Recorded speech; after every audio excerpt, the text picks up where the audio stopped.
Sara, você sabia que existe um artigo científico que literalmente abriu as portas para que a inteligência artificial pudesse criar imagens em altíssima resolução? Estou falando de um trabalho que tem mais de 2.500 citações e que praticamente revolucionou como pensamos sobre geração de imagens. Alex, isso é uma afirmação bem ousada. Mais de 2.500 citações realmente é um marco histórico na ciência da computação. Mas me conte, o que havia de tão especial neste trabalho que o tornou tão influente?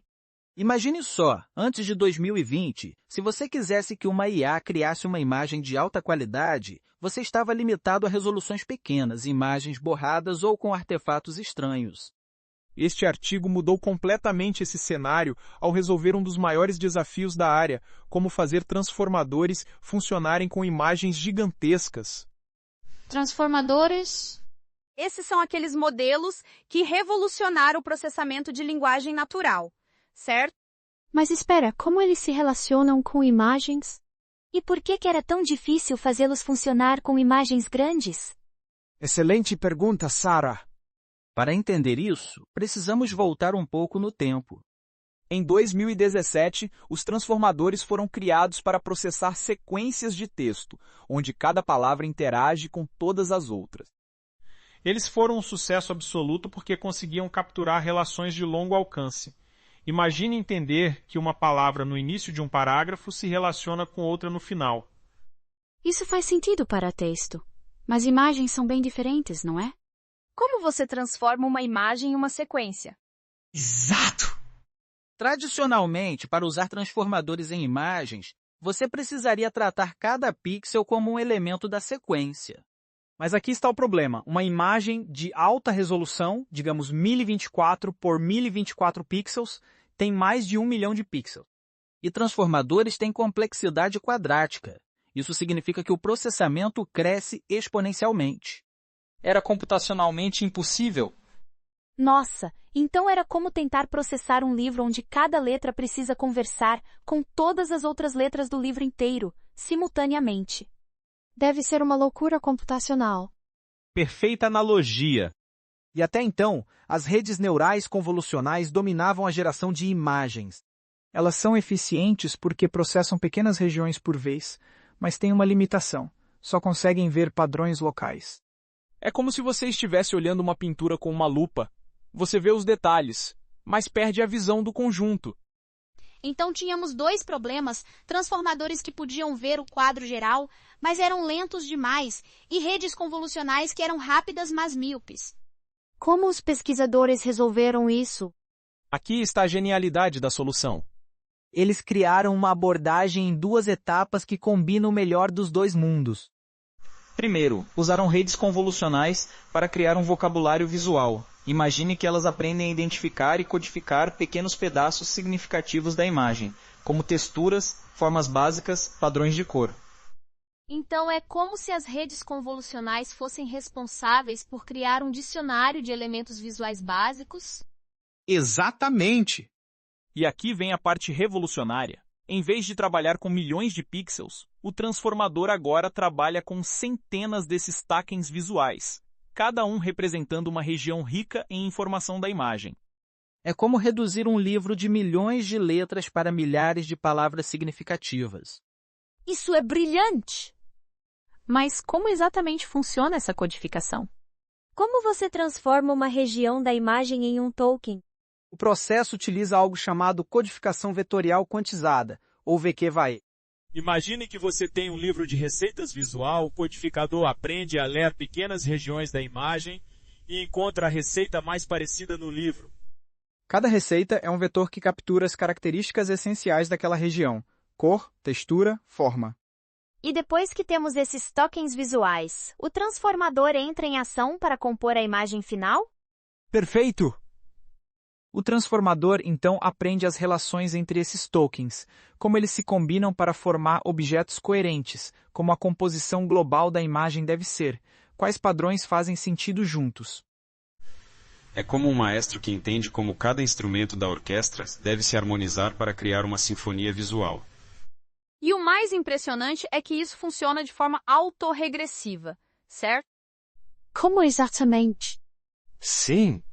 O modelo gera imagens sequencialmente, token por token, sempre considerando todos os tokens anteriores. É como pintar um quadro onde cada pincelada é influenciada por todas as pinceladas anteriores. O transformador usa seu mecanismo de atenção, aquelas famosas queries, keys e values, para decidir qual token visual deve vir a seguir. Query, keys e values? Pode explicar isso de forma mais simples? Como isso funciona na prática para imagens? Imagine que você está pintando e precisa decidir que cor colocar em uma região. A query é sua pergunta. Que cor devo usar aqui? As keys são todas as outras regiões da imagem já pintadas, cada uma dizendo eu sou uma região de céu azul ou eu sou uma folha verde. Os values são as informações detalhadas de cada região. O mecanismo de atenção calcula qual dessas regiões é mais relevante para a sua decisão atual. Isso é fascinante! Mas me conta, qual foi o impacto real deste trabalho? O que ele possibilitou que não existia antes? Sara, este trabalho foi literalmente o precursor de uma revolução.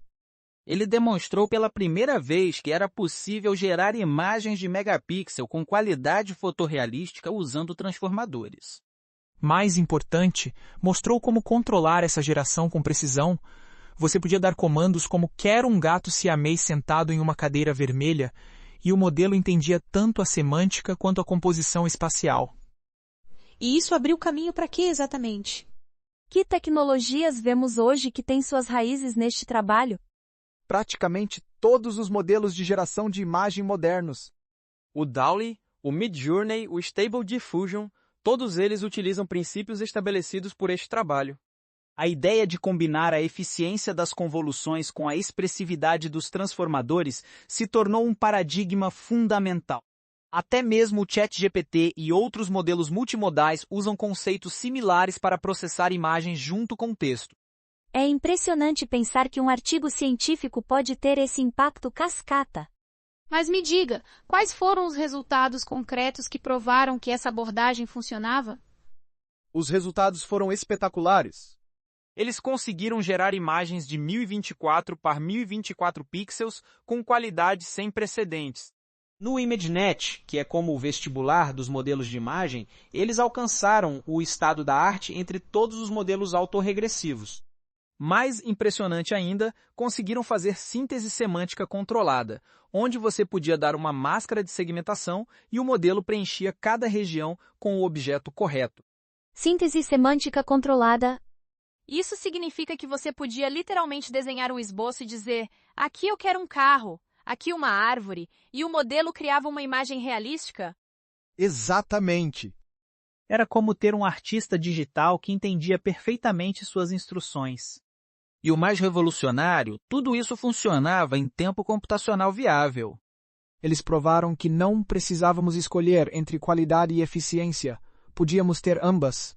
E hoje, alguns anos depois, podemos ver o legado deste trabalho em ação todos os dias, não é? Absolutamente. Quando você usa um gerador de imagens por IA, quando vê arte digital criada por inteligência artificial, quando empresas usam IA para criar conteúdo visual, tudo isso tem DNA deste trabalho pioneiro. Eles não apenas resolveram um problema técnico, eles criaram uma nova forma de pensar sobre como máquinas podem ser criativas. É fascinante como um avanço científico pode reverberar através de toda uma indústria e mudar como interagimos com a tecnologia no dia a dia. E o mais emocionante, Sara, é que este foi apenas o começo. Os princípios estabelecidos neste trabalho continuam evoluindo. Cada nova geração de modelos de IA visual constrói sobre essas fundações, levando-nos cada vez mais perto de uma era onde a criatividade artificial e humana se complementam de formas que mal começamos a imaginar. Alex, obrigada por essa jornada fascinante, através de um dos artigos mais influentes da IA moderna. É incrível pensar que em apenas alguns anos passamos de imagens borradas e pequenas para criações visuais que rivalizam com a arte humana. E tudo começou com a ideia brilhante de combinar o melhor de dois mundos computacionais.